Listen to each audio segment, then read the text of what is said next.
lounging, son. Welcome to another episode of the Funky Lounge. Welcome to another episode. The Funky Lounge. The Funky Lounge podcast featuring comics and funk.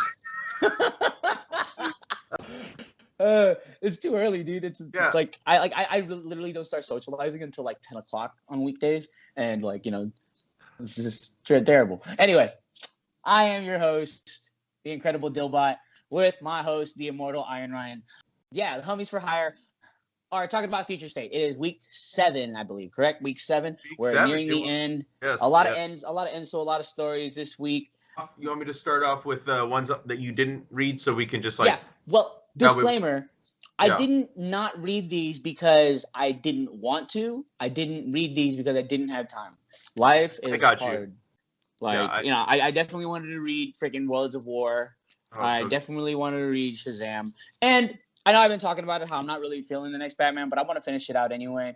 Because I don't know. Like all the other Gotham related stuff are dope, and I just feel like everything's kind of like it's all coming to a head now. Like now that we're getting the second issues of things, and we're kind of seeing how everything happened, especially with Catwoman. We'll talk about Catwoman, but I'll start off with the ones you didn't read. I'll start off with the one that I didn't feel. Fucking next Batman. Still just not. I don't know. I just find myself not really digging the fucking Tim Fox stuff. Jace Fox. Let me ask you. Okay, let me ask you this. Do you think that if it was a different writer, a more seasoned comic book writer, that it would have been different? Because I feel like I mean, Tim Sheridan was talking about this too, right? How the transition from film and television over to comic book is a very different thing. Do you think that could have been an issue here with John Ridley? No. I mean, tell a different story. It's not the writing that's my problem. It's the story. I just don't care. I'm not trying to bash. Like I feel bad, but like I just don't. I'm not getting anything. That like we now have all 4 parts. I progressively enjoyed it less. I mean I don't know how else to say it. Like I just didn't. It's not for me, man, at all. The funny thing is, I liked Jace, and when he appeared in other books, yes, like in Justice League, he was good. I didn't mind him as much. In Nightwing, he was good. Yeah, in Dark Detective, he was good. Like, where's that guy? I don't know, man. It's just like the story. I'm like whatever about like. We get some sort of like little family moment with the Fox family, but again, like it's nothing that really, it's not making me want to pick up the miniseries that's coming out with his origin. You know what I mean? Like I'll probably read it, but I don't know that I want to buy it. That's just me. The Batgirl's story with Cassandra Cain and Stephanie Brown. That was cool. You know what I mean? It had a couple cool moments, like with the characters. Came forever, bro. Yeah, so that story was really good, and I'm going to be honest.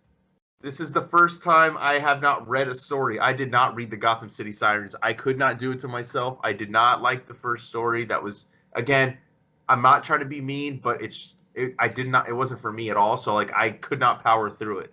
This is a thick book, dude. I was like, I'm not doing it to myself. But so overall, Next Batman was not one of my favorite series. I wanted to like it. It was one of the ones I think we talked about that I looked forward to the most, but I didn't like it that much. I will talk about Shazam briefly.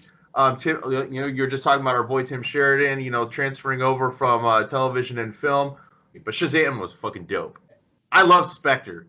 I fucking love the Spectre, dude. Like I just went and bought like the Ostrander Tom Mandrake 1 through 16. I got it on eBay for like fucking $19.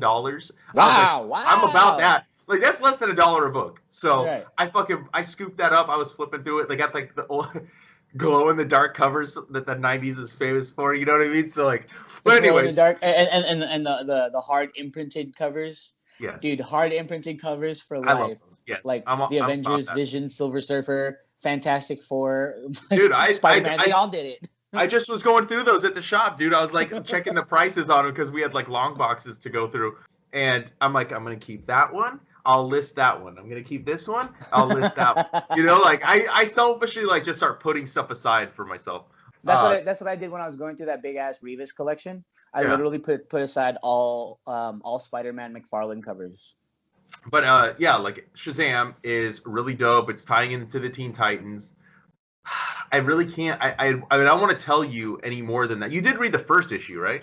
Yeah. Okay. There's just more of like this. Billy's separated from Shazam. If you guys haven't read the first issue, I'm sorry, spoiler alert, but like it's week 7, bro. Yeah, you should have already known if you're still following along on this show. But like, there's a page in here where like Spectre's talking to Shazam, and they're at the desk of Justice Society of America, which is really fucking dope. Like, I love JSA. Like, I want them back. So there's just a few cool little moments and stuff, and like I'm very intrigued to see how the events are going to be played out in Teen Titans Academy, because I know that we're gonna see some, right? But the final page it's crazy. It's crazy. It's dope. It's really cool. I think you're gonna fucking dig it. Yeah, and everybody, if you haven't been reading Shazam, go pick it up. It's only 2 issues, man. It's a cool little 2-issue story. Even if this never went anywhere, it's just fun comics. I got to talk about my favorite book. Fun and funky comics. Yes, fun and funky, dude. We bring the funk. Favorite Future State book this week, and it was hard for me to pick, but there's just something about Superman Worlds of War was my favorite. It's in my top 5. It's a big boy. It is weighty. I'll admit, the Black Racer story was not for me.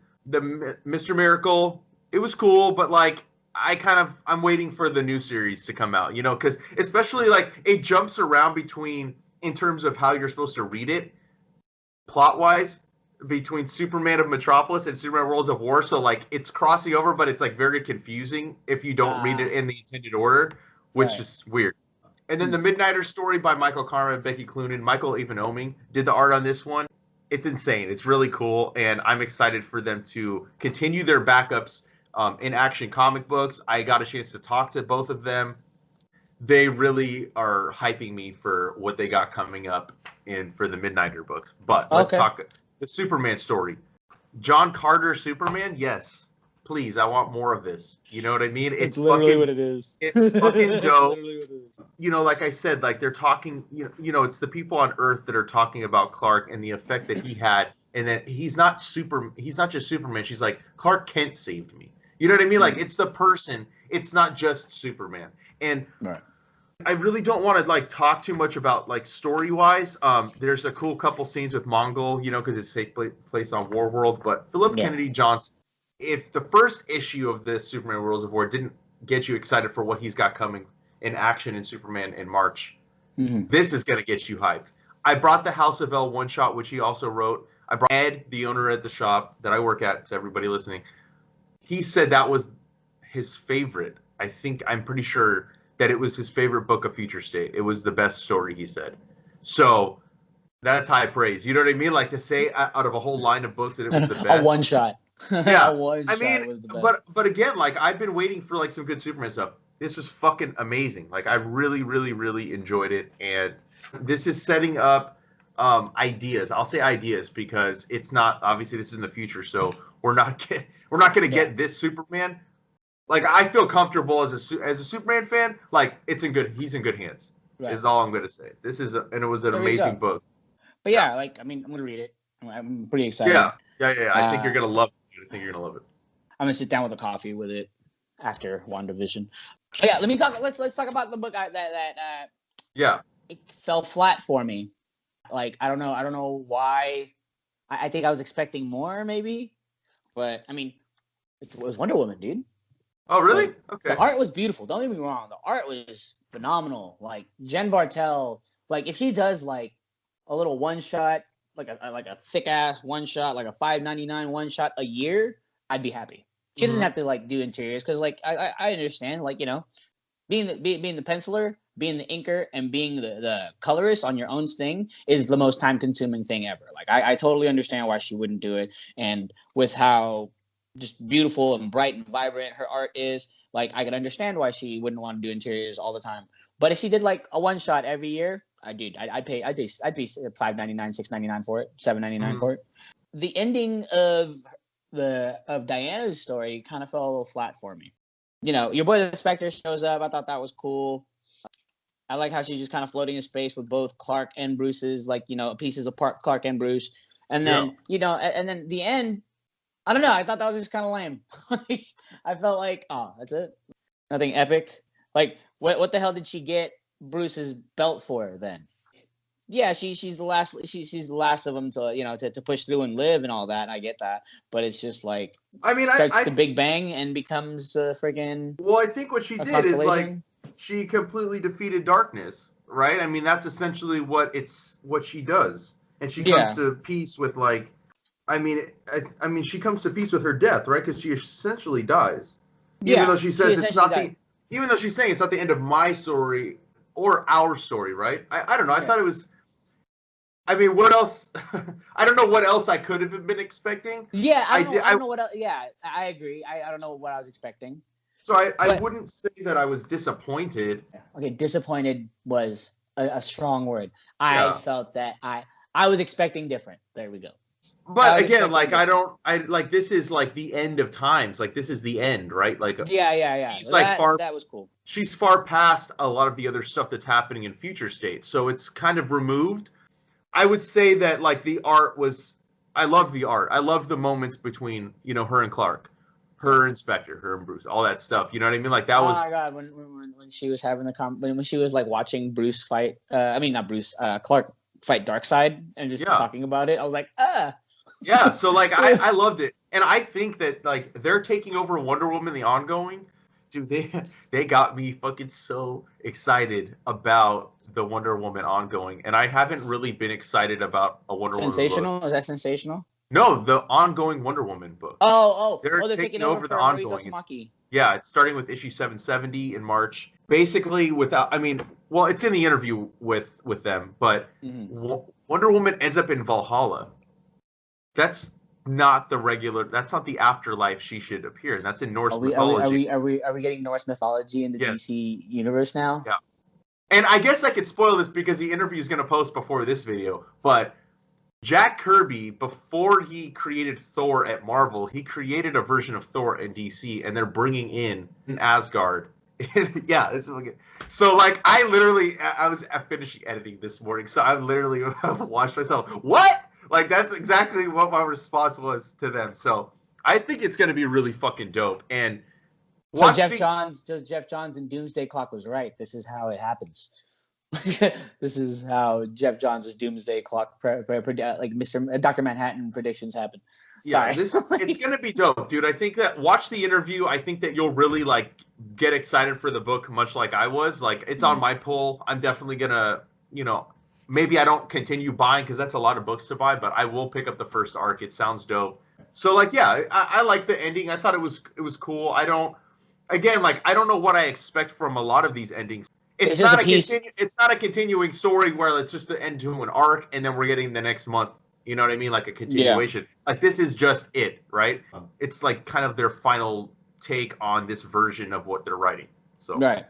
Now I want to talk about Catwoman. I loved it. I'm on Ranvee. Yeah. I'm on a Ranvee kick too right now, bro. Like I read Graffiti's Wall. Holy crap! Right? Holy crap! It was so dope. It is not what I was expecting. It's not what I was expecting at all. No. Ranvee's work is just great. I actually am like tonight. Like I'm probably gonna start reading friggin'. Don't do it. Wait for me, dude. Wait. Let's do an episode. Let's do it. Okay. Because look, I had it in my pile. It was on my nightstand. I was gonna read it this weekend, and I'm like, fuck. I'll wait for Dylan. Okay, yeah, we'll read that. But Ranvee. First off, Ranvee and Otto Schmidt. I think they're a great match. I love the character design of everybody here.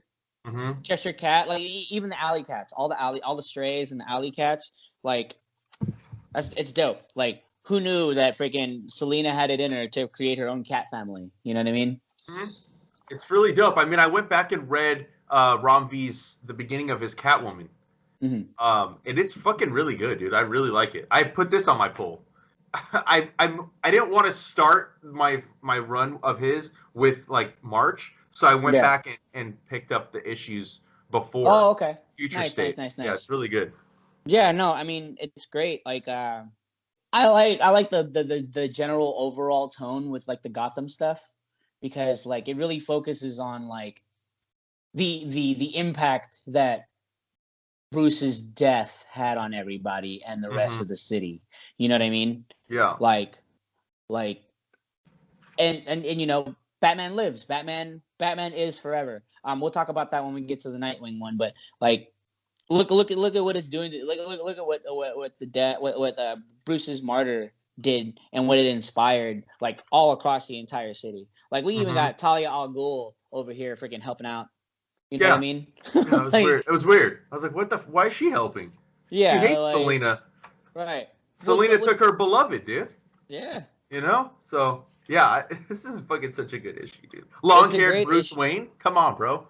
Jon Snow Bruce Wayne? Yeah. It's Jon Snow Bruce Wayne, bro. You're right, it is Jon Snow. It's like everybody thought he was dead, and then boom. Yeah. Freaking... He was resurrected, bro. He was resurrected. Yeah. Red Witch. Come on, dude. No, but this is great. I really like the characterization of Selina and her trying to become what what Bruce always wanted her to be.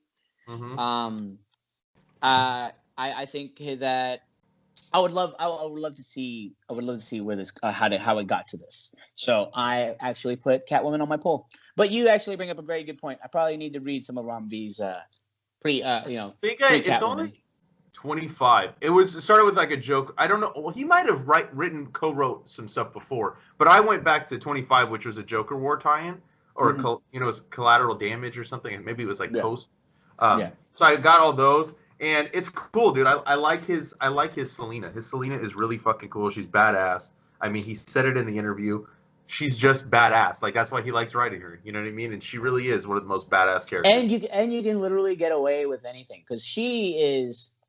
I think Catwoman would have to be like on my top list of heroine / villains, because I mean I'm not even heroine / villains, or like I don't even know, but just definitely like one of my top female characters, because she's just literally so versatile.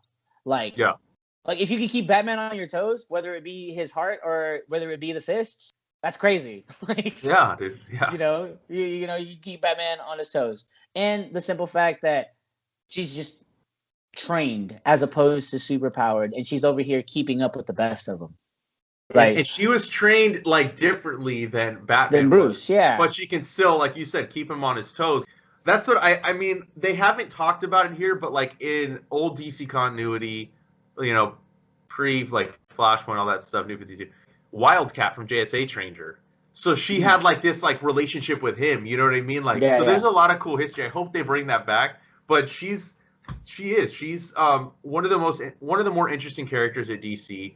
Like she's had her ups and downs. She's been a villain, she's been a hero, she's been kind of, even when she is doing heroic shit and protecting her, her part of the city, she's still like she has out for her best interests. You know what I mean? She still steals from people because it's almost like she has to feed that beast inside. Like, well. It just follows the whole tone with like all Batman rogues. Everyone's a little bit crazy. She's a klepto. She's a klepto. While you have split personalities, you have friggin' everybody else. You have it's just a whole book of psychology when you open up a Batman book. But like I want to read. I haven't read Catwoman since the 90s when she had her freaking big Tina Turner hair, bro. That was like some of the best. Huh? You never read the Brubaker stuff? No.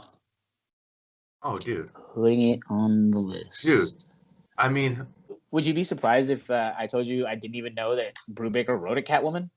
No, I wouldn't. I'm not surprised. Not enough people talk about that run at all. I think there's a large amount of people. We're going to change that. Yeah, put that on our list to read for the podcast. Darwin Cook did the art. Yeah. You know what I mean? Like, it's Hey, dope. We're going to have 2 straight episodes of Fables? Yeah. Okay, cool. We're just catching up. You want to talk about Nightwing too? The last. Yeah, I was saving that for last because I love this one the most. I think it's no secret how I feel about Dick Grayson and how I think that he's the only one deserving of wearing the cowl, even in future state times. I hope that going forward, like once we do get Jace or Tim Fox, that we get a better story, we get something fleshed out, we get something more captivating than what we have now in the actual Future State line. Mm-hmm. But I think that I think okay. First off, I love this.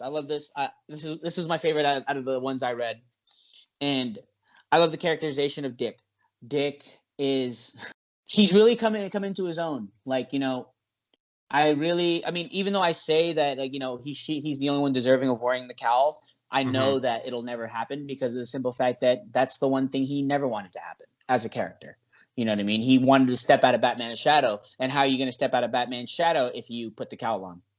And this is and the fact that he's like the super triple OG for like this entire Resistance is more deserving than anything, because yes, he should be the leader of the Resistance after Batman died. He should be the most sought after freaking vigilante in the city. You know what I mean? Because that's Batman's firstborn right there, bro. Yeah, and he's the connectivity between, like, he crosses over so many different characters in the DCU. Like, he is like the one that everybody knows, everybody loves, everybody will follow. You know what I mean? And that is always something that has been a part of his character. And I fucking love Nightwing.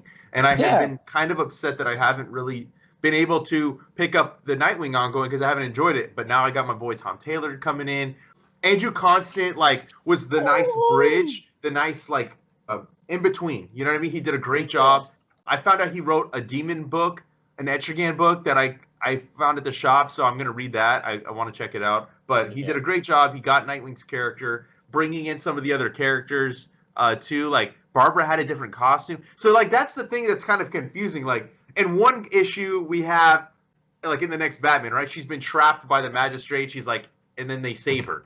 It's not a huge deal, but it would have been nice if there was a little bit more, like, in terms of timeline, or at least, like, tell us which order these come in, because, like, it jumps back and forth. Like, you got Catwoman, right? Bruce is, like, got long hair, but then you look at him in Dark Detective and it's different. So, like, obviously these things are jumping all over the place, and that doesn't take away from the story. Like, it doesn't mean I enjoy it less. It is just confusing in terms of, like, fuck, okay, so yeah, I'm actually kind of looking forward to the collected versions of these stories, because, like, I want to sit down and read in the order that they prefer this whole magistrate shit. Right. You know what I mean? This whole magistrate shit, because that's going to be awesome. Like, how they piece all these things together, like all the stuff with the Outsiders. Like, Gotham is the place to be right now. Like, Gotham's my favorite place in Future State. Like, oh yeah, Gotham. It's been fun. It definitely has been fun. You know what I mean? And yeah, Nightwing was awesome. I really like. It was kind of like a nod, like the son of Batman, the real son of Batman over here telling Tim Fox, like, yeah, dude, you're the Batman. The world needs a Batman. Batman is forever. Like, you know what I mean? Yeah, there were some dope lines in there for sure. And can we talk about the sick ass freaking Nightwing costume design? By Nicole Scott? Yeah, she's amazing. I love her fucking. What a great design. It's so tactical. Design. It's fucking tactical. Looks like it didn't, like, divert away from his original costume. It just added. You know what I mean? Yeah. And it added in a way that just looks really dope. She's an amazing artist. I love her. I'm so glad that they got her on this Nightwing book. You know, the whole appearance of everybody at the end, like Batgirl, Oracle, and friggin' Batwoman, and then Huntress in the background. Like, everybody just showing up on top of the hood of the car. Like, hell yeah, the freaking hood's here, bro. Like, like, I don't know. I just I really like moments like that where all of a sudden you pop up and the whole set's there. You know what I mean? Again, like, I think kind of like last week. This week again was more hit than miss for me. Yeah.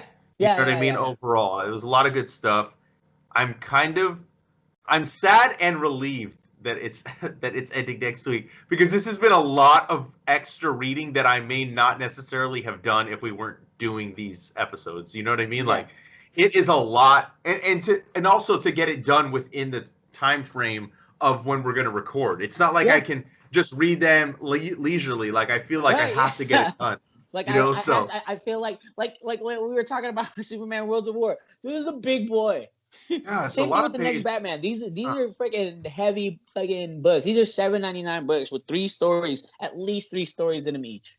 You know, and it's just, I mean, It's like a gauntlet. Yeah, it's a lot. It's like all this reading plus real life. Yeah, but like I said, next week is the last week, and again, I'm excited for what's coming out. We got some cool stuff. We got Aquaman, we got Batman and Superman, we got Dark Detective, we got Legion of Superheroes, Suicide Squad, which is really dope. I've been loving it. Superman versus Imperious Lex, and then we also have Superman House of L, which I think is I'm thinking is going to be my favorite book of the week. I haven't flipped through it. I don't like flipping through books before I read it. I like just like opening it and reading it. You know what I mean? I learned my lesson from flipping through books when I flipped through the third compendium of Invincible. Oh, that was a mistake. That's a mistake. Yeah. I was just, what the fuck was I even thinking? Anyway. Yeah. So that's another week of Future State, and excited for next week. Next week will be the last episode. I know that there will be one more Future State book in March. It's part 3 to Superman versus Imperious Lex. I don't know why it's not finishing in this month, and we'll briefly touch on that, in one of our other episodes. But yeah, that's all I got. And all right, well, if you're not already following us, follow us on Facebook, Twitter, and Instagram at The Comic Lounge. You can follow Dylan at the Dillbot on Instagram. Make sure you throw your comments or suggestions down below, or you can also email us at thecomicloungepod@gmail.com, and make sure you like, follow, and subscribe to the YouTube channel, and hit the bell icon so you're notified every time a new vid goes up. And on that note, we're out. Later, buds.